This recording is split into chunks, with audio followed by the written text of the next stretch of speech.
Hello there, and welcome to Scenario Planning for Action. I'm Rom Gayoso. I will be your host in this trip. And in this journey, we're going to learn about scenario planning and, of course, storytelling. Storytelling is an integral part of scenario planning. So let's get started. Module one for this course is called Scenario Planning Introduction. So, in this module, we're going to cover all the basics of scenario planning. And lesson one is called Introduction and Definitions. So we're going to introduce the topic and we're going to cover some basic definitions. All righty. So what should you expect for lesson one? Number one is to cover the course objectives. We're going to go over a brief introduction. We're going to cover some definitions. We're going to talk a little about a play. What is a play? What are the play features? And then we're going to equate scenarios to plays. So let's start with the course objectives. This course is really a practical approach to scenario planning. There is very little about theory. It's more about getting your hands on the dough, getting your hands dirty, and creating your own scenarios. So the goal is to obviously enable you to create your own scenarios. So you is a creator of the scenarios. So let's talk a little bit about scenario planning and you.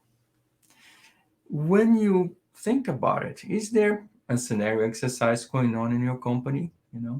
And the question, or the first question, should be: should you have a seat at the table?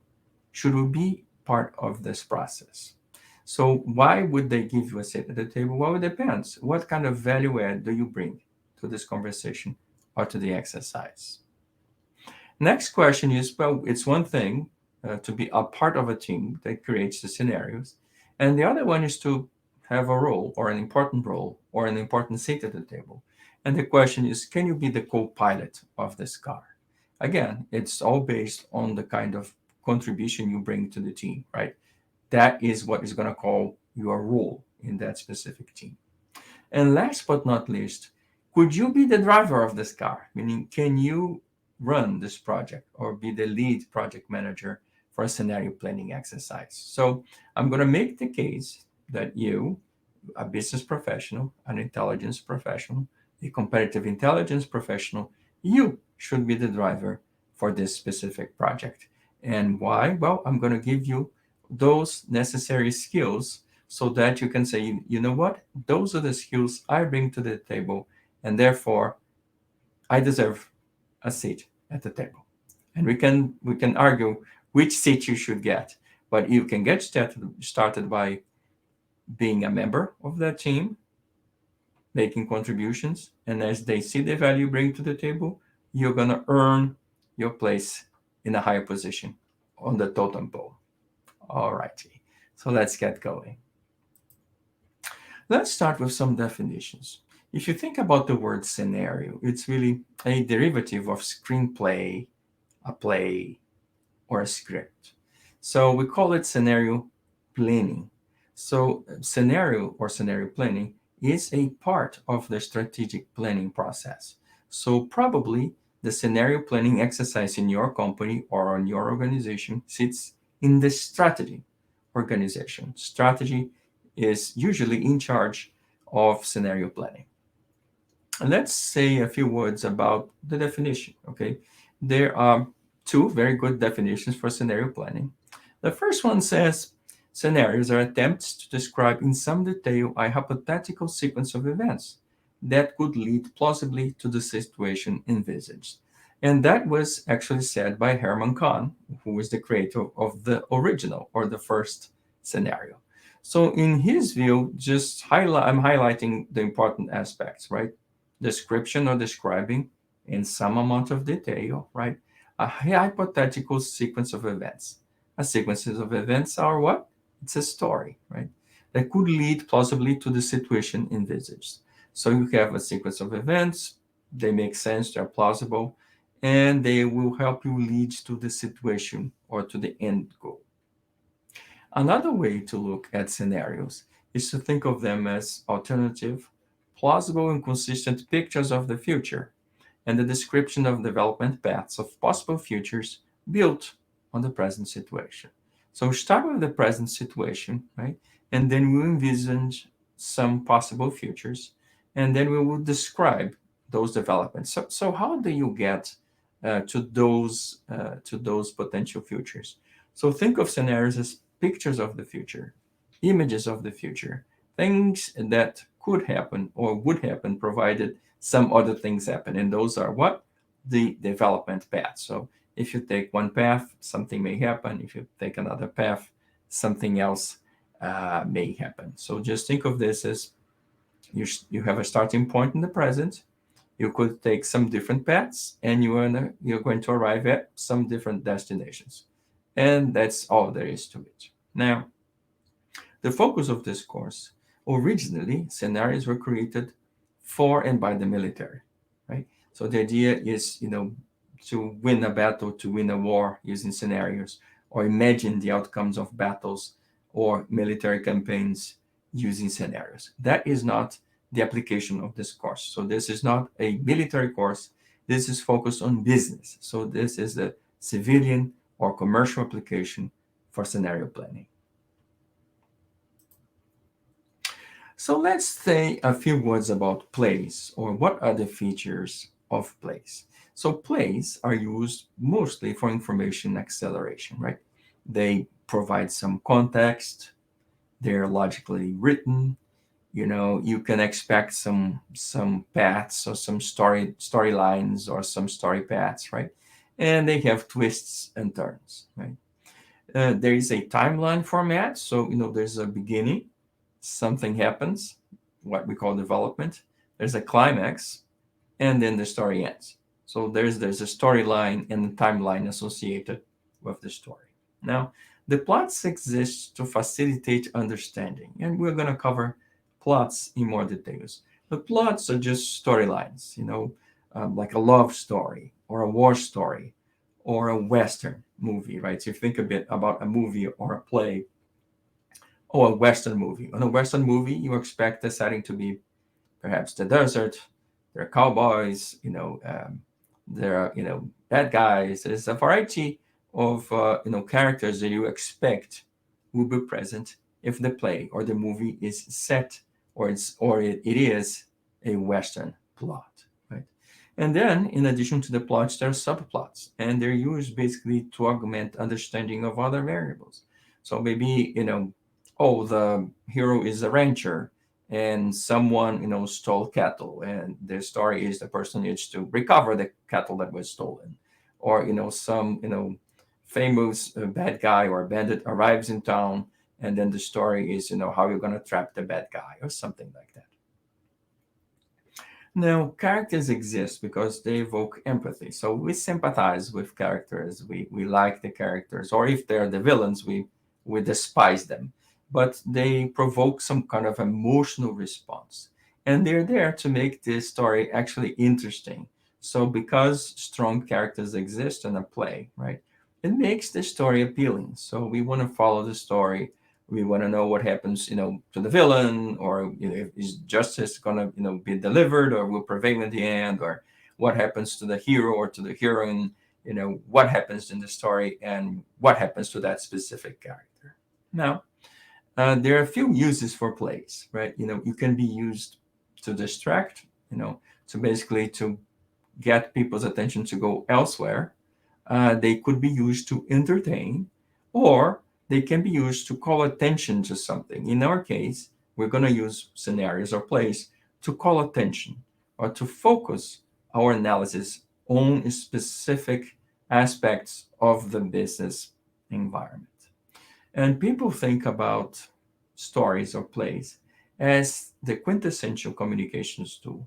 Why? Because we have a setting, we have characters, and we have some kind of a moral of the story.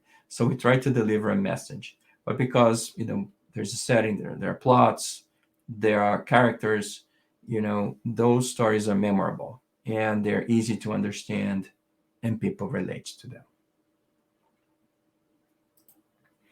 So let's continue with this definition of play. And in order to analyze a play, we have to call upon some specific elements of the play. And let's walk over them. First one is, what is the play? And in this example, I call them Romeo and Juliet because it's a very famous play. Okay. What kind of story is this? So what I'm trying to understand is what is about that it is memorable, right? Well, this one is a love story, or you can say, it could be called a tragedy as well. Who is the author? Who wrote it? It was Shakespeare, right? And then what was the perspective? So was the storyteller telling the story on first person? This is what happened to me, or the storyteller is just a narrator, right? So in this case, Shakespeare was narrating or telling the story. So not saying the character was telling what happened to him or her, rather someone else, a third party observer, is describing the story. What about the stage? What can we tell about the stage? Well, it takes place in the city of Verona, Italy. And what was the time? Well, it was, at during the Middle Ages. So Middle Ages, an Italian city. Okay. How about the actors? Well, there are a couple of main actors, of course, Romeo and Juliet are the main actors. And then there's the actors in a supporting role, okay? The families, the friends, the friar, the maids, the employees. So some characters are very important and others are not. So we're going to talk a little bit more about actors, but in this section, all I'm trying to do is to identify them. And then there's the plot. So what's the plot line? Well, boy meets girl, they fall in love, the families don't like the romance, the families oppose, and then of course in this case, they die in the end. Okay. What are the drivers? So what causes the story to move along? You could say is this love-hate relationship. There's love between Romeo and Juliet, but there's a lot of hatred between the two families. So there are two poles here: the people who are in love and the families who hate each other. So why is this story memorable? I would like you to think about why do we still like Romeo and Juliet to this day? Of course, we all root for the lovers. We would like them, to be together. Of course, in the end they don't. But the characters are interesting. The plot is interesting. The setting is interesting, and we all root for Romeo and Juliet, and that's why this story is memorable. If you are following this exercise using Kajabi, please let's turn to lesson one, exercise one. So let's go back to the original scenario. So, what was the first one? And that is really the play or the scenario is called, it's a book as well called Thinking the Unthinkable on Thermonuclear War.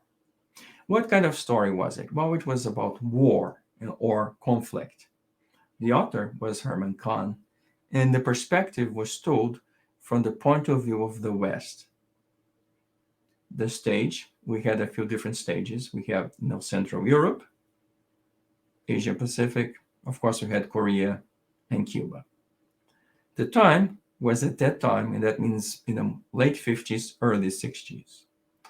The actors, so their main characters, the United States, and at that time, the Soviet Union, and then the actors playing a supporting role were the Allies, the Warsaw Pact, South Korea, Japan, countries in the Middle East.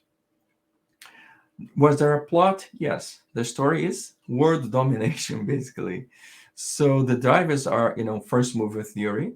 The one that throws the first punch wins the fight, right?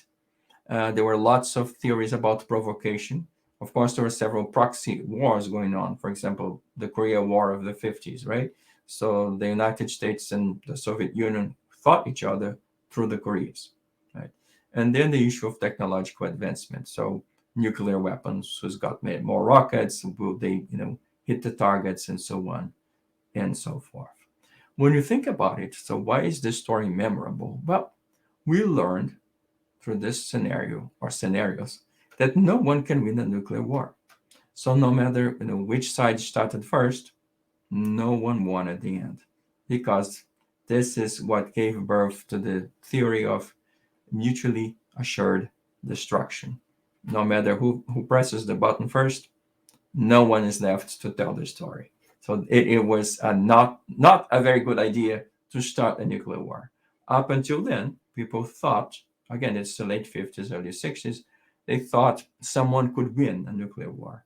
But through this exercise led by Herman Kahn, he helped us understand no one can.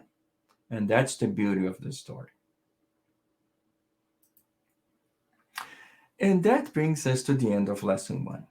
And at the end of each lesson, I'm going to leave you with three basic questions, and they're used just to help you reflect upon this content. First one is, can you describe scenarios in your own words? Number two, do you use scenarios in your company? Number three, can you name a famous scenario? So that brings us to the end of module one, lesson one, and I will see you on lesson two. Thank you.